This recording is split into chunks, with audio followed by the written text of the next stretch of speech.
মজলিসের পরে যে নহা মাতম হবে বা শেষ, তারপরে রাত যেটা আসছে ওটা 9 মহরমের রাত আসছে। অতএব 8 মহরমের আর মজলিস আমরা পাবো না, মানে 8 মহরমে যে কাঁদবো এই সুযোগটা আর পাবো না। তাই এখন যে মুসাহেবে যাবো ইনশাল্লাহ একটু পরে, এই মুসাহেবে আমরা আজকের মতো 8 মহরমের যে কান্না, যে ক্রন্দন, যে মা জাহেরার, বিবি জাহেরাকে পুরসা দেওয়া অত সহজ না, সেই পুরসাদের মন ভরে আমরা দিতে পারি। এর মধ্যে অন্যদের থেকে আপনি একেবারে আলাদা, আপনি একেবারে আলাদা, আপনি আজাদার। আপনি যদি কারবালায় যেতেন তো বুঝতেন এরকম মোসাহেব হলে আপনার মোসাহেবের পরে আপনাকে মানে হাতে করে ধরে নিয়ে যেতে হবে, মনে হবে যে অসুস্থ ক্লান্ত পড়ে গিয়েছে। আর পরে মুসাহেবের পরে মানুষকে ধরে রাখা যায় না, মুসাহেবের পরে মানুষকে শান্ত করা যায় না। এমন মুসাহেব, এই সমস্ত মুসাহেব শোনার পরে মানে মাওলানা সাহেবকে অন্যান্য জায়গায় তো মুসাহেব পড়তে আর দেয় না, মানুষ এরপরে আর পড়বে না, কারণ মারা যাব, কেউ না কেউ মারা যাবে এর ভিতর থেকে। মুসাহেবে এমন ক্রন্দন করে আজাদাররা, আপনি নিজেকে তৈরি করুন সেই রকম, আপনি নিজেকে তেমন বানান, ইনশাল্লাহ আপনার মা জাহেরা যেন সেই আজাদারের খাতায় আপনার নাম লেখায় এবং সেই আজাদারের ভিতরেই আপনি হয়ে যান। কারণ কেঁদে কেঁদে যে নিজের চোখ দিয়ে অশ্রু ঝরলে এই 10 দিনের ভিতরে একটি দাগ পড়বে, আপনার চেহারা দেখে বোঝা যাবে। তো যেমন আগেকার জামানায় আমাদের এলাকার মানুষ শিয়া ইসনাশারি আজাদার এই শিয়া যখন মহরমের সময় কোথাও যেতেন, তো যারা জানতো না এ শিয়া, তো তারা জিজ্ঞাসা করতো মহরমের সময় কোথাও গেলে, বলতো কি তোমার কেউ মারা গিয়েছে নাকি, তোমার বাড়িতে কেউ মারা গিয়েছে। মানে শিয়ারা এমনভাবে থাকতেন শিয়াদের দিকে অন্যরা মনে করতো কি এদের বাড়িতে কেউ মারা গিয়েছে। বোঝা যাচ্ছে, এমন কান্নাকাটি করতেন। এমন মুসাহেবে যতটা না কাঁদে মানুষ, গবেষণা করলে মানুষ ভাবলে ততটা কাঁদবে। কোরআন পাকের মধ্যে আল্লাহ রাব্বুল আলামিন 22 পারা সূরা আল হুজরাতের 3 নম্বর আয়াতের মধ্যে বলছে লা তারফাউ আসওয়াতাকুম ফাওকা সাউতিন নবী, আমার নবীর আওয়াজের উপরে যেন আওয়াজ করো না। সালাম।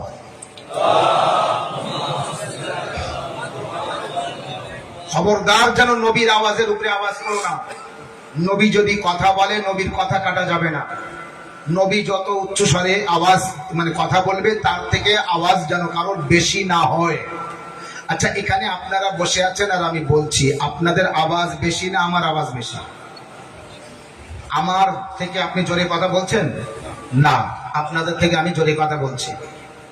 আল্লাহ বুঝিয়েছে আমার নবীর কথা সবার উপরে থাকবে। আচ্ছা, আমি যে নামাজ পড়িয়েছি, একটু আগে আমরা নামাজ পড়েছি, তো আমি সামনে ছিলাম, আপনারা পিছনে ছিলেন। আমার থেকে আপনাদের আওয়াজ বেশি ছিল না আপনাদের থেকে আমার আওয়াজ বেশি ছিল? আপনারা চুপচাপ ছিলেন আর আমি জোরে জোরে বলে গিয়েছি, আপনারা শুনে গিয়েছেন, এই তো? এটা তো হয়নি যে আপনারা জোরে বলেছেন আর আমি আপনাদের শুনে শুনে আসতে বলেছি, এটা তো হয়নি। এ হচ্ছে ইমাম, এ হচ্ছে মামুম। আল্লাহর নবীকে বলছে আমার নবী, উম্মতিদের বলছে, বান্দাদের বলছে আমার নবী যেভাবে কথা বলবে তার থেকে জোরে কথা যেন কারো না হয়, ঠিক? রাসূলুল্লাহ যখন অসুস্থ বোধ করছিলেন, অর্থাৎ ইন্তেকালের একটু আগে, একটু সময়ে, রাসূলুল্লাহ ইতিহাস একটা মিথ্যা ইতিহাস, ভুল ইতিহাস লেখা হয়েছে কি না, রাসূলুল্লাহ মসজিদে যেতে পারছিলেন না।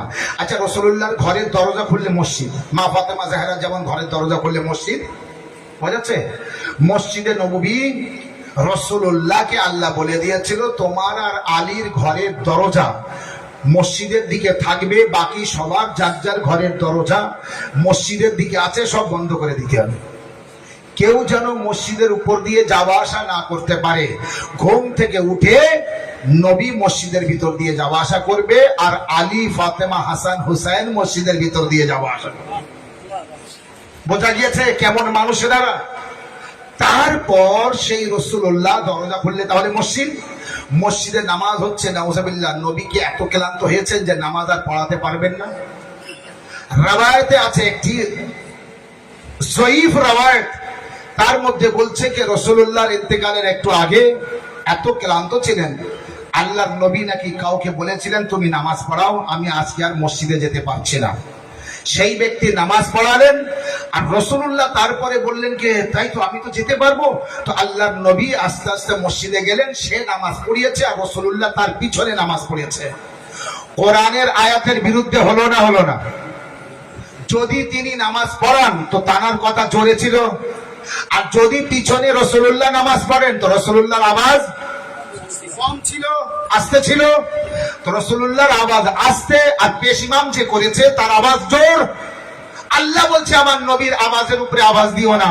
নবী যদি চুপ থাকে আর সেখানে কেউ ইমামতি করে তো সে জোরে বলেছে। মানে আল্লাহর আইনকেও ওরা অমান্য করেছে, এক শ্রেণীর মানুষ তারা কোরআনের বিধানকে অমান্য করেছে। আল্লাহ পরিষ্কার বলে দিয়েছে, এরা জানে, আল্লাহ জানে এরা এরকম কাজ করবে, এরা এমন কাজ করবে, তাই পরিষ্কার করে দিয়েছে আমার নবীর আওয়াজের উপরে আওয়াজ দিও না। রাসূলুল্লাহ বলেছে আলী হকের সাথে, হক আলীর সাথে। রাসূলুল্লাহ বলেছে আলী কোরআনের সাথে, কোরআন আলীর সাথে। আচ্ছা বলুন, কোরআনের সাথে আপনি যুদ্ধ করবেন? হকের সাথে আপনি যুদ্ধ করবেন? মাবিয়া সিফিনে যুদ্ধ করেছিল কার সাথে? আলীর সাথে। বর্তমান যেমন যুদ্ধ হচ্ছে, ইহুদি বনাম ইরান না, ইহুদি বনাম ইসলাম। ইরানকে ইরান মনে করবেন না, বর্তমান ইরান হলো ইসলাম। সেই সময় মাবিয়া হযরত আলীর সাথে যুদ্ধ করেনি, কোরআনের সাথে যুদ্ধ করেছে।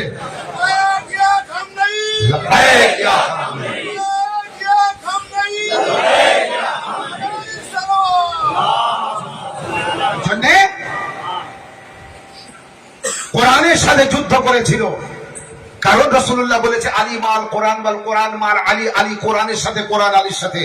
তো আলীর সাথে যুদ্ধ করা মানে কোরআনের সাথে যুদ্ধ করা।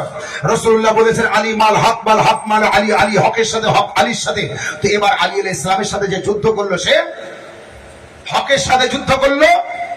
আলী আলাইহিস সালাম সিফিনে যুদ্ধে গেলেন কোরআন হয়ে, আলী আলাইহিস সালাম সিফিনে যুদ্ধে গেলেন হক হয়ে। সাল্লাল্লাহু আলাইহি মুহাম্মদ ওয়া আলি মুহাম্মদ। দুটো দল সিফিনের যুদ্ধে, দুটো দল।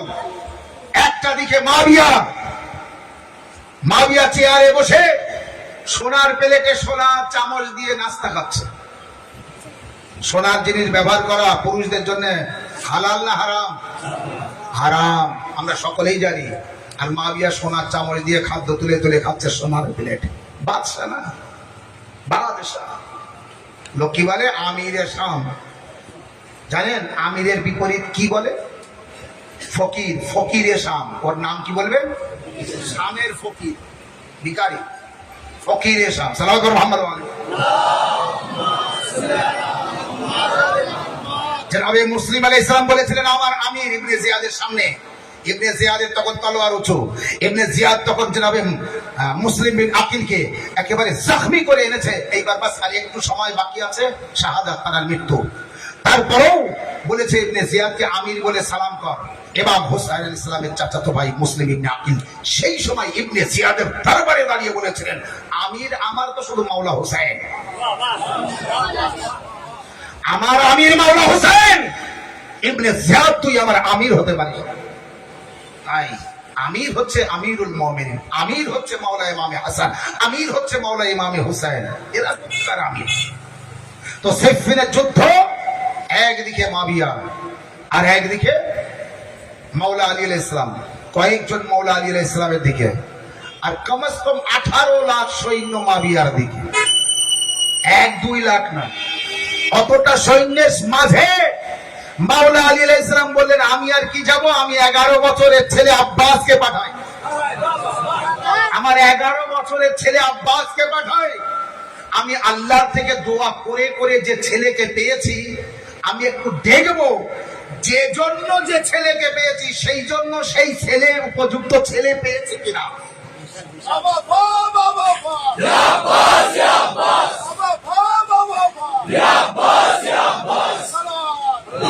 তাই মাওলা আলী আলাইহিস সালাম বলেছিলেন এই যুদ্ধে আমার কোন ছেলে যাবে এই ময়দানে?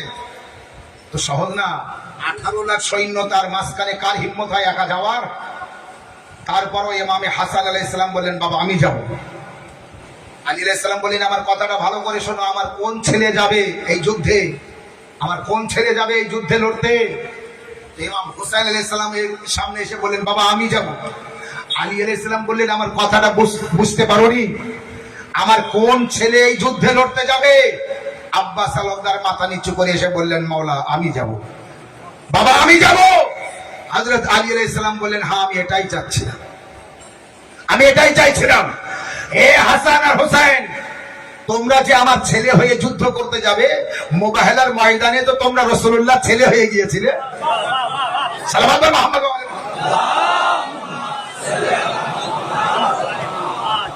মুবাহলার ময়দানে তো তোমরা নবীর ছেলে হয়ে গিয়েছো, আজ আবার আমার ছেলে হওয়ার দাবি করছো না। আমার যে ছেলে যাবে এই যুদ্ধে লড়তে, কোন ছেলে? আব্বাস আলমদার মাথা নিচু করে এসে বললেন, আমি যাব। আলী আলাইহিস সালাম সাজিয়ে দিলেন মৌলা আব্বাসকে। আব্বাস আলমদার ঘোড়ার পিঠে সাওয়ার হয়ে তলোয়ার নিয়ে যখন সিফিনের যুদ্ধে লাখো সৈন্যের মাঝখানে লড়তে যাচ্ছে, তো প্রতিটা মাবিয়ার শত্রু দেখে মনে করেছিল আলী আসছে, আলী আসছে, আলী আসছে, আলী আসছে, আলী আসছে। কিন্তু ইয়ে কেমন আলী ওরা বুঝতে পারেনি। শত্রুদের মাঝখানে কেউ একজন বলেছিল, ওইটুকু ছেলে আসছে, ওর সাথে কি লড়বো? কিন্তু ইয়ে যে কত বড় ছেলে এরা জানে না। এখন মাবিয়া বলছে, আরে যাও, কে লড়বে? ময়দানে কে যাবে? দেখো আলী এসেছে, যাও লড়তে। বড় একজন বাহাদুর, সে বলছে, আমি কি যাব, আমার 4টে ছেলে আছে, একটা ছেলেকে পাঠাবো তো ওকে মেরে ফেলবে। তাই সে প্রথমে নিজের ছেলেকে পাঠালো। যখন তার ছেলে গিয়েছে না, মনে করে আমার ছেলে মেরে আসবে, কিন্তু কিছুক্ষণ পরে তার ছেলে যে ঘোড়ায় সওয়ার হয়ে এসেছিল, সে খালি ঘোড়া ফিরে গিয়েছে। ওতেই বাপ বুঝতে পেরেছে, বাপের চোখে রক্ত উঠে গেল, আমার ছেলেকে মেরে ফেললো, কার এত বড় সাহস? আরেকটি বাহাদুর ছেলেকে পাঠালো, যা ওকে মেরে আয়। বাহাদুর ছেলে গিয়েছে, কিছুক্ষণ পরে তার খালি ঘোড়া ফিরে এসেছে। বললো, এত বড় সাহস, আমার 2টো ছেলেকে মেরে দিয়েছে। তৃতীয় ছেলেকে পাঠিয়েছে, কিছুক্ষণ পরে তৃতীয় ছেলেরও খালি ঘোড়া ফিরে এসেছে। চতুর্থ ছেলেকে পাঠালো, চতুর্থ ছেলেরও খালি ঘোড়া ফিরে আসলো। অবশেষে সে আর থাকলো না। মাবিয়া বলছে, কি হলো? বলছে, বাস তুমি অপেক্ষা করো, আমি এখনই ওকে মেরে আসবো। সে বড় বাহাদুর পেহলওয়ান গেল, যাওয়ার সাথে সাথে মাবিয়া দেখলো তার খালি ঘোড়া ফিরে গেল। সাল্লাল্লাহু আলাইহি মুহাম্মদ ওয়া আলি মুহাম্মদ।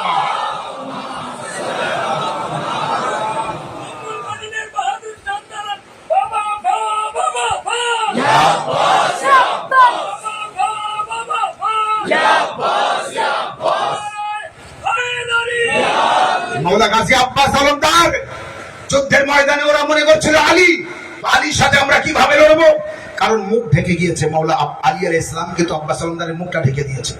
আব্বাস আলমদার সেইভাবে গিয়েছে যুদ্ধের ময়দানে, একেবারে জমজমাট লোক, চারিদিকে লোক, খুব যুদ্ধ চলছে, জমিয়ে যুদ্ধ চলছে। এর মধ্যে ভিড়ের ভিতর থেকে কেউ একজন বলল, দেখতে তো মনে হচ্ছে ছোট, ইয়ে পারবে কিভাবে, আমাদের সাথে লড়বে কিভাবে? ওর থেকে একটা কাজ কর, ফিরে যা, বাড়ি যা, মায়ের কোলে যা। মাওলা আব্বাস আলমদার নিজের দুলদুলকে, নিজের ঘোড়াকে কিছুই বলেননি। বাস মাওলা আব্বাস আলমদার যে ঘোড়ার পিঠে সাওয়ার ছিলেন, সেই ঘোড়া জানতো আমাকে এই সাওয়ারকে কোথায় নিয়ে যেতে হবে। সোজা ভিড়ের ভিতর দিয়ে সেই ব্যক্তির সামনে নিয়ে দাঁড় করিয়েছে, সেই ব্যক্তির সামনে নিয়ে দাঁড় করিয়েছে। ঘোড়া সেই ব্যক্তির সামনে নিয়ে মাওলা আব্বাসকে দাঁড় করিয়েছে। মাওলা আব্বাস আলমদার তার সামনে গিয়ে বললেন, তুই আমার সাথে কিভাবে লড়বি? চোখের দ্বারায় লড়বি, জবানের দ্বারায় লড়বি, তলোয়ারের দ্বারায় লড়বি, ইশারায় লড়বি, বল কিভাবে লড়বি? আর শোন, আমি যদি মনে করি ইশারায় লড়বো তোর সাথে লড়তে পারি, চোখে চোখে লড়বো লড়তে পারি, আমি যদি তলবারে লড়ি তো লড়তে পারি, আমি যদি জবানে লড়ি তো লড়তে পারি, বল তুই কোন দিক দিয়ে লড়বি? তখন সে চুপ হয়ে গেল যে আমি বলেছি এই এতটা ভিড়ের ভিতরে ইয়ে বুঝলো কিভাবে, ইয়ে জানলো কিভাবে? ভাই আমি এখানে কথা বলছি, এক্ষুনি মাইক বন্ধ করে দিয়েছি চকপাটির বাজারে। এক্ষুনি আমি এই মুহূর্তে যে কথাটা, যে শব্দটা বললাম, এই মাইকটা বন্ধ করে চকপাটির বাজারে যে আছে সে বলতে পারবে আমি কি বলেছি। তো এই ভিড়ের ভিতরে আব্বাস আলমদার সম্পর্কে কত দূর থেকে কেউ কিছু বলেছে, সে তো মাইক নিয়ে বলিনি। মাওলা গাজী আব্বাসকে বলতে হয়নি যে ঘোড়ার পিঠে সাওয়ার, ঘোড়া সেই ব্যক্তির কাছে নিয়ে মাওলা গাজী আব্বাসকে বুঝিয়ে দিয়েছে, মাওলা এই সেই আপনার শিকারী, মাওলা এই সেই আপনার বিরুদ্ধে বলেছে। মাওলা গাজী আব্বাস আলমদার তার জামার কলার ধরে আসমানের দিকে উঁচু করে বললেন, মালিকুল মউত, তোর মুখের কাছে ফেলে দিয়েছি, জমিনে আসার আগে এর রূহ যদি না নিতে পারিস, তোর কিন্তু চাকরি থেকে আমি বরখাস্ত করে দেব।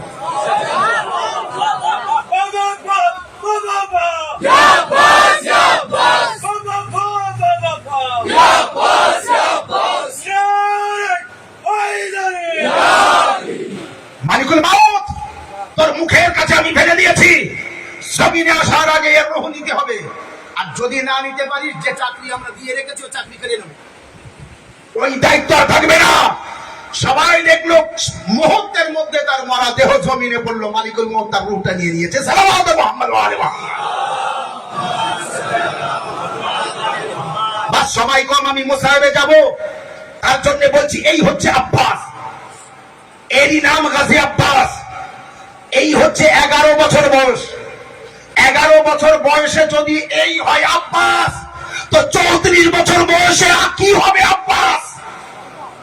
34 বছর বয়সে কি হতে পারে আব্বাস? তাই কারবালার ময়দানে বলেছিলেন মাওলা হুসাইনকে, মাওলা আপনি অনুমতি দেন, আমি শামে যাব। ইয়াজিদের মাথাকে টেনে আপনার পায়ের ধারে না ফেলতে পারি তো উম্মুল বানিনের লাল আমি আব্বাস নাম।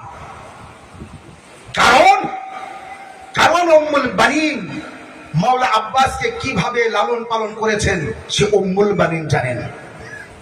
ইমাম হুসাইন আলাইহিস সালাম যতক্ষণ ঘুমিয়ে থাকতেন, মাথার ধার থেকে আব্বাস নড়তেন না। একদিন প্রচন্ড রৌদ্র, ইমাম হুসাইন আলাইহিস সালাম ঘুমিয়েছিলেন, মাথায় রৌদ্র পড়ছিল।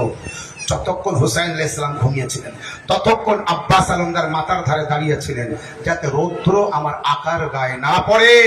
উম্মুল বানিন এসে জিজ্ঞাসা করলেন, আব্বাস এখানে দাঁড়িয়ে আছো? বলে আমার আকা ঘুমাচ্ছে। এবং মাওলা গাজী আব্বাস আলমদার রাত ঘুমাতেন না, দিনের বেলা ঘুমাতেন না, রাত্রে ঘুমাতেন না। যখন জিজ্ঞাসা করেছিলেন উম্মুল বানিন নিজের মা, তো বলেছিলেন আমি যখন ঘুমাবো ওই সময় যদি আমার আকা কিছু চায়, আমি যখন ঘুমাবো ওই সময় যদি আমার মাওলা কিছু চায়, যদি আমার মাওলা বলে আব্বাস আমার পানি দাও, যদি আমার মাওলা বলে আব্বাস আমাকে কিছু এনে দাও, আর যদি আমাকে না পায়, আমি তো মাওলার গোলাম, আমি আমার আকার গোলামি করতে এসেছি। আমার আকা যেন কোনো মুহূর্তে এমন না হয় যে মাওলা আমাকে দেখেছেন আমি তাকে সাড়া দিতে পারিনি। তাই কুফায় আলী আলাইহিস সালাম ছিলেন, বাস আমি মুসাইব এসে গিয়েছি, ছোট্ট মুসাইব পড়বো, যতটা কাদা কেঁদে দেবেন। উম্মুল বানিনের লাল আব্বাস ছিলেন, আলী আলাইহিস সালাম ছিলেন, বিবি জাইনাব ছিলেন, উম্মে কুলসুম ছিলেন, হুসাইন আলাইহিস সালাম, হাসান আলাইহিস সালাম সবাই ছিলেন, মোহাম্মদ হানাফিয়া। তো সকলকে নিয়ে মাওলা আলী আলাইহিস সালাম এক জায়গায় বসেছিলেন। এমন সময় একটা হাওয়া আসে, আর সেই হাওয়ায় বিবি জাইনাবের মাথার চাদরটা পড়ে যায়। হাওয়া আসে, বিবি জাইনাবের মাথার চাদর পড়ে যায়। যেই জাইনাবের মাথার চাদর পড়ে যায়, কেউ তুলে দেবে, জাইনাব নিজে তুলে নেবেন, তার আগে যেয়ে মাওলা গাজী আব্বাস জাইনাবের মাথার চাদরটা তুলে দিলেন, পর্দাটা টেনে দিলেন, চাদরটা মাথায় তুলে দিলেন। এই দেখে আলী আলাইহিস সালাম কাঁদছেন, আলী আলাইহিস সালামের চোখে পানি ঢুকরে ঢুকরে কাঁদছেন। হযরতে জাইনাব সালামুল্লাহ আলাইহা বলছেন, বাবা, ছোট ভাই আমার, বড় বোন আমি, যখন আমার মাথায় কন্যা পড়ে গিয়েছে, চাদর পড়ে গিয়েছে, সেটা তুলে দিয়েছে, এটা তো খুশির কথা, এটা তো খুশির খবর। বাবা আপনি কাঁদছেন কেন? আপনি কান্নার কারণ কি? তখন হযরতে আলী আলাইহিস সালাম বলেছিলেন, জাইনাব আমি যা দেখছি, আমি যা মনে করে কাঁদছি, জাইনাব তুমি যদি দেখতে পেতে তুমিও কাঁদতে। বলে বাবা কি দেখছো, আর কেন কাঁদছো? আলী আলাইহিস সালাম বললেন, জাইনাব একদিন থাকবে, এমন একদিন আসবে যেদিন তোমার মাথার চাদর থাকবে না, যেদিন তোমাকে বেপরদায় করা হবে, জাইনাব তোমার হাতে দড়ি বাঁধা হবে, জাইনাব তোমাকে বেপরদায় করে শহরে শহরে ঘোরানো হবে। জনাবে জাইনাব সালামুল্লাহ আলাইহা বলেছিলেন, বাবা যার একটা ভাই থাকে তার দিকে কেউ চোখ তুলে তাকাতে পারে না, আমার 18টি ভাই, তার মধ্যে আব্বাসের মতো ভাই যার, তার কিভাবে মাথার চাদর কাটতে পারে, তাকে কিভাবে বেপরদায় করতে পারে। আমার আব্বাস তো আছে। আমি বলবো বিবি জাইনাব কারবালা আসতে দিন 10ই মুহররম সন 61 হিজরিতে আপনি বুঝবেন কিভাবে আব্বাস আপনার চাদরের হেফাজত করে। হ্যাঁ, যেরকম আল্লাহ বিবি জাইনাব সমস্ত বিবিদের থেকে ওয়াদা নিয়েছিলেন, চলো আমরা বিদেশে যাচ্ছি। আর জাইনাব অনেক পর্দা নিয়ে এসেছিলেন, রাস্তায় পর্দা লাগবে, তাই জাইনাবের পর্দার হেফাজত আব্বাস করবে। কিন্তু যখনই আব্বাস আলমদার সাকিনার আঙুল ধরে মাওলা হুসাইনের কাছে গেলেন আর অনুমতি নিলেন, আর অনুমতি নেওয়ার পরে এবার খিমাই গেলেন। যাবার পরে বিবিদের বললেন, বিবিরা আমাকে অনুমতি দাও, আমি ময়দানে যাব পানি আনতে, আমি ফুরাতে যাচ্ছি পানি আনতে। যেই বিবিদের এই কথা বলেছিলেন হযরতে জাইনাব সব বিবিদের এক জায়গায় করে বলেছিলেন, বিবিরা আমি তোমাদের থেকে যে চাদরের হেফাজত করার ওয়াদা দিয়েছিলাম আমি ফিরিয়ে দিচ্ছি। কেন জাইনাব? বলে আমার আব্বাস চলে যাচ্ছে, আমার আব্বাস রনে যাচ্ছে, আমার আব্বাস ফুরাতে যাচ্ছে। জাইনাব নিজের ওয়াদা ফিরিয়ে নিলেন। সাকিনা বাচ্চাদের নিয়ে খিমার দরজার পাশে দাঁড়ালেন। আজাদারো এই কথা শেষ পর্যন্ত মনে রাখবেন। সাকিনা আব্বাস চলে যাচ্ছে, বিবিরা খিমার বাইরে। আজাদার আর হোসেন জাইনাব ছোট ছোট বাচ্চাদের, সাকিনা ছোট ছোট বাচ্চাদের নিয়ে খিমার দরজায় একবার দোয়া করছে। আব্বাস হুসাইন আলাইহিস সালাম দেখছে আমার আব্বাস যাচ্ছে পানি আনতে, আমার আব্বাস যাচ্ছে পানি আনতে। এ আলী আকবর তুমি একটু আমাকে দেখিয়ে বলো আমার আব্বাসের আলম দেখা যাচ্ছে কিনা। আব্বাস যখন রওনা হয়েছিলেন না, খিমা থেকে যখন বার হয়েছিলেন, আব্বাস প্রথমে কিছু দূর হেঁটে চলে গেলেন। এরপরে ইমাম হুসাইন আলাইহিস সালাম দেখলেন আব্বাস আলমদার তলোয়ার নিয়ে যাচ্ছে। ইমাম হুসাইন আলাইহিস সালাম বলেন, আব্বাস তোমার কাছে ওটা কি? বলে মাওলা তলোয়ার। বলে আব্বাস তলোয়ার কি করবে? বলে মাওলা ওরা যদি আমাকে মারে তো ওদের সাথে তো যুদ্ধ করতে হবে, ওদেরকেও তো মারতে হবে। ইমাম হুসাইন আলাইহিস সালাম বললেন, আব্বাস যদি ওদের মারতে হয় তো আমার জুলফিকারটা নিয়ে যাও, আমার এই তলোয়ারটাও নিয়ে যাও, ওদের যত পারে মারো, আমি কিচ্ছু বলবো না। কিন্তু আব্বাস মনে রেখো, আজ তুমি এখানে যত ওদের মারবে, কাল শামের বাজারে আমার বোন জাইনাবকে তার থেকে বেশি মারবে। আওয়াজ দিয়ে কাঁদুন, হায় আব্বাস। আজ যত এদের মারবে, কাল শামের বাজারে এরা আমার বোন জাইনাবকে মারবে। এই শুনে গাজী আব্বাস তলোয়ার ফেলে দিলেন, খালি হাতে আব্বাস আলম নিলেন আর শুকনো সাকিনার মশক নিলেন। কিছু দূর হেঁটে গেলেন। মাওলা আব্বাস হুসাইনের সামনে দুলদুলের পিঠে সাওয়ার হয়নি, ঘোড়ার পিঠে সাওয়ার হয়নি, হেঁটে গেলেন। কিছু দূর যেয়ে তলোয়ার সাওয়ার হলেন ঘোড়ার পিঠে। মাওলা গাজী আব্বাসকে দেখে এজিদের সৈন্যরা বলছে, দেখ আলীর শের আসছে, সরে যা, আলীর শের আসছে, সরে যা। আব্বাসকে যেতে দেখে এরা ময়দান খালি করে দিল। ফুরাতে নামলেন আব্বাস। ফুরাতে নামার পরে বড় পিপাসায় আব্বাস একটু হাতে পানি তুললেন, মনে করলেন পান করব। 3 দিনের ভুক পিপাসায় যেই পানি হাতে তুললেন, পানির মধ্যে সাকিনার চেহারা এসে আসলো। হুসাইনের কিবার ছোট ছোট বাচ্চারা প্যাসা আছে। আব্বাস নিজের হাতের পানি ফেলে দিলেন। দুলদুলকে বললেন, তুইও তো পিপাসায় আছিস, পানি পান কর। সেও মুখটা উঁচু করে নিল, বলা জন্তু পানি পান করলো না। আমার মাওলার খিমায় ছোট ছোট বাচ্চারা প্যাসা আছে।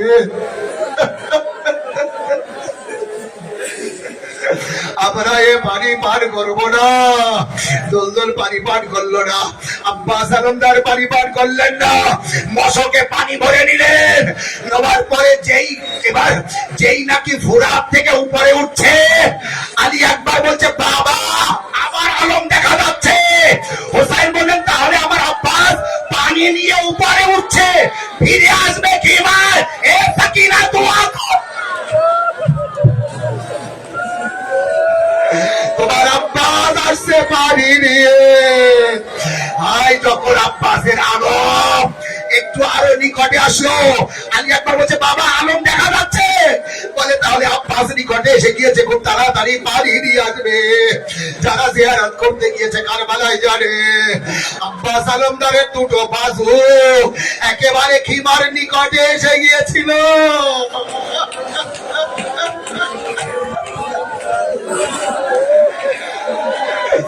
জালিমরা এত তীর মেরেছে, এত তীর মেরেছে, আব্বাস আলমদারের আলম যে জমিনে পড়ে গিয়েছিল, পরে আলম যে দেখে ওই পুরো আলমের ভিতরে যেখানে হাত ছিল ওই জায়গা ছাড়া আলমের সমস্ত জায়গাটা ছিদ্র হয়ে গিয়েছিল।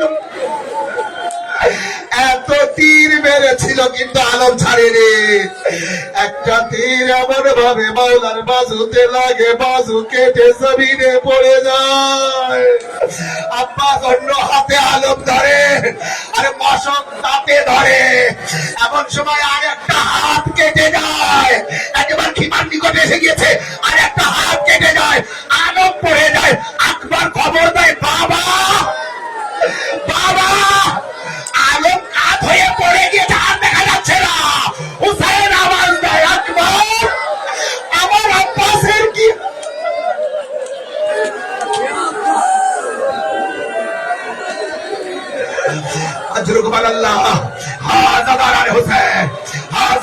এই আছে, এই হক আছে আজাদারও, কান্নার এই হক আছে। একেবারে গাজী আব্বাসের বাস মশক সাকিনার তাতে ধরলেন। আব্বাস কাকে বলে? আব্বাস বলছেন আমার হাত কেটে যাই যাক, আমার শরীর জখম হয়ে যায় যাক, আমি সাকিনার মশক ছাড়বো না। এই মশক সাকিনার খিমায় নিয়ে যাব, বাচ্চারা মারা যাবে এই পানি না পেলে, বাচ্চারা মারা যাবে এই পানি না পেলে। আব্বাস বড় দ্রুত এগিয়ে আসছিলেন, হঠাৎ করে আজাদারও দেখা যায় আব্বাস আলমদারের মশকে, সেই পানি ভরা মশকে তীর লাগে, পানি পড়ে যায় জমিনে। আব্বাস তাড়াতাড়ি মনে করছিলেন জমিন থেকে পানি তুলে নেব, কিন্তু হাত তোলে, পানি যেই জমিনে পড়ে যায়, নিজের দুলদুলকে আব্বাস আলমদার বলে দুলদুল আমার আর খিমাই নিয়ে যাস না, আবার ঘুরিয়ে নিয়ে চল, আমি আমার এই মুখ সাকিনা দেখাবো।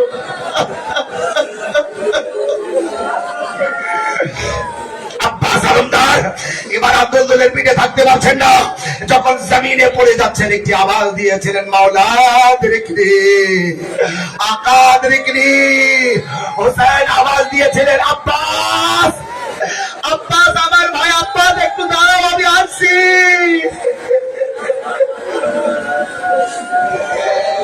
বড় কষ্টের মুসাইব আজাদারো, এ আল্লাহ এই মুসাইব শোনার শক্তি দাও আমাদের, আল্লাহ খবর দাও আমি যেন মাওলা গাজী আব্বাসের এই মুসাইব করতে পারি।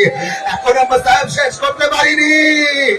ইমাম হোসেন আলাইহিস সালাম যখন আব্বাস আলমদারের নিকটে যাচ্ছিলেন, কোমরে দুটো হাত রেখে যাচ্ছিলেন, আওয়াজ দিতে দিতে আব্বাস আমার কোমর ভেঙে গিয়েছে। এ ভাই আব্বাস, যার যুবক ভাই মারা যায় সেই ভাই বুঝতে পারে তার কোমর কিভাবে ভেঙে যায়। হোসেন নিজের কোমর ধরলেন, আব্বাস আমার কোমর ভেঙে গিয়েছে, আমি আর চলতে পারছি না। হোসেন যেতে যেতে একবার জমিনে দেখলো, রাবিরা দেখলো হোসেন জমিনে পড়ে গেলেন, যখন উঠলেন কিছু একটা হাতে নিয়ে উঠলেন, হোসেন কিছু দূর গেলেন আবার পড়ে গেলেন, উঠলেন আবার একটা কিছু নিয়ে উঠলেন। আপনারা জানেন কি নিয়ে? আব্বাসের বাজু, আব্বাসের কাটা হাত নিয়ে হুসেন উঠলেন, আব্বাস আলমদারের নিকটে গেলেন। মাওলা যখন আব্বাস আলমদারের নিকটে গেলেন, যে মাথার ধারে বসলেন, আব্বাস আব্বাস কষ্ট হচ্ছে, বলে হ্যাঁ মাওলা কষ্ট হচ্ছে। আব্বাস তুমি কি চাও? মাওলা গাজী আব্বাস আলমদার বললেন, মাওলা আমার লাশ যেন খিমাই নিয়ে যাবেন না, সামে গরিবাই যদি ওরা আপনার লাশ পামাল করে, আপনার লাশ যেন ছেড়ে দেয়, আমার লাশকে পামাল করে। মাওলা আমি দুনিয়ায় এসে আপনাকে দেখেছিলাম, যাওয়ার সময় আপনাকে দেখতে দেখতে যাব। মাওলা, আমার এক চোখে রক্ত আর এক চোখে তীর ফুটে আছে।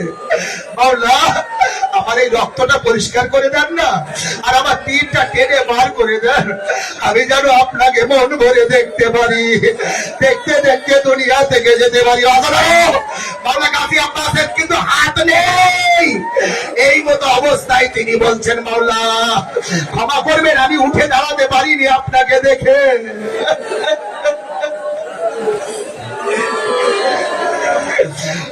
আব্বাস আলমদারের চোখের রক্ত হোসেন পরিষ্কার করে দিলেন, আর এক চোখে তীর টেনে বার করলেন। যেই বার করলেন, হোসেনের দিকে দেখছে। হোসেন বলছে, আব্বাস আমি তোমার কথা শুনেছি, আমার একটা কথা শোনো, সারা জীবন আমাকে আকা বলে রেখেছো, একবার তো ভাই বলে ডাকো। আমাকে কখনো ভাই বলনি, একবার ভাই বলে ডাকো। আব্বাস যেতে যেতে একবার আওয়াজ দিলেন, ভাই খোদা হাফেজ। আব্বাস দুনিয়া ছেড়ে চলে গেলেন। হুসেন কি করবে? আব্বাস আলমদারের আলম নিয়ে খিমায় গেলেন। সাকিনা দৌড়ে আসে, বাবা আলম এসেছে, আমার চাচা কোথায়? বাচ্চারা খিমায়, চারিদিকে মাটিতে পড়ে যায়। আব্বা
I got the